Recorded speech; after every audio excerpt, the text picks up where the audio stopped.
Hey, everybody, Joel and Jeremy. It is the games of the month, and it is June already. It is hot. We've already had hot weather in May. It's going to get hotter in June. I am looking forward to it. Good. Hello, Jeremy. Hello, Joel. I'm not as excited about the heat. I wanted a little bit of spring. It seems like we maybe got No. cheated a little bit this year. But hey, it's been a weird weather year, right? We didn't.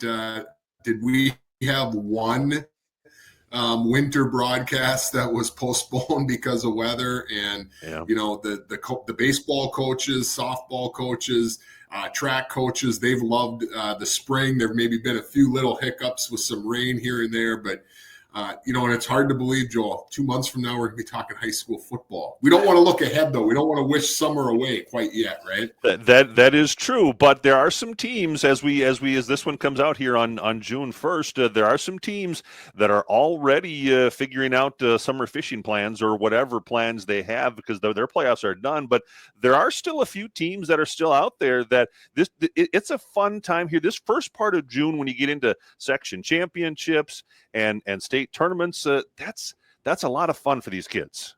It really is. And, it's always, I always say spring is the weirdest sports season when we're talking about from a high school perspective, because we know, one, how short it already is, and two, how short it can be. It was just a couple of years, Joel. I think we broadcast our first high school game like May 2nd, and playoffs start 3 weeks later. I mean, that's just how strange it can be. And now it seems like with schools getting out a little bit earlier every year, we've got sports seasons in the spring going sometimes 2 and 3 weeks after school is out of session. So it's a fun time of year.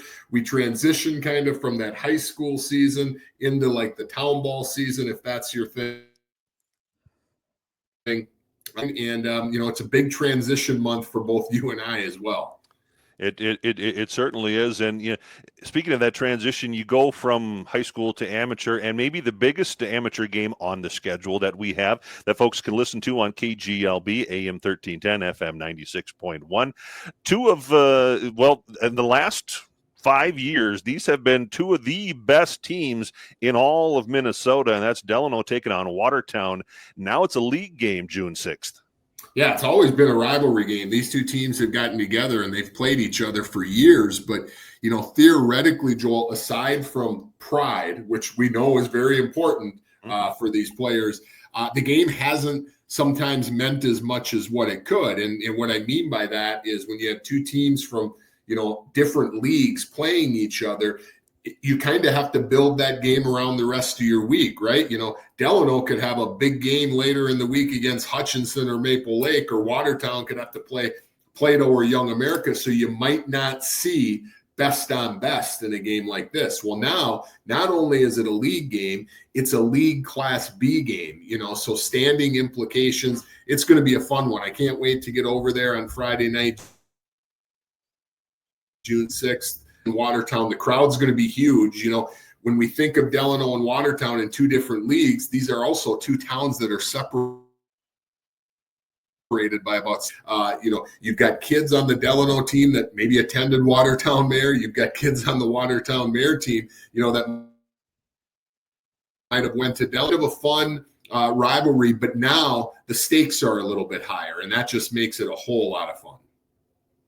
And those are just some of the games that you can always check out our website, kduz.com, KARPradio.com, and KGLB1310.com. We got the schedule there.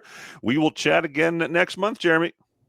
Looking forward to it, Joel. That is your games of the month here on KDUZ, KARP, and KGLB.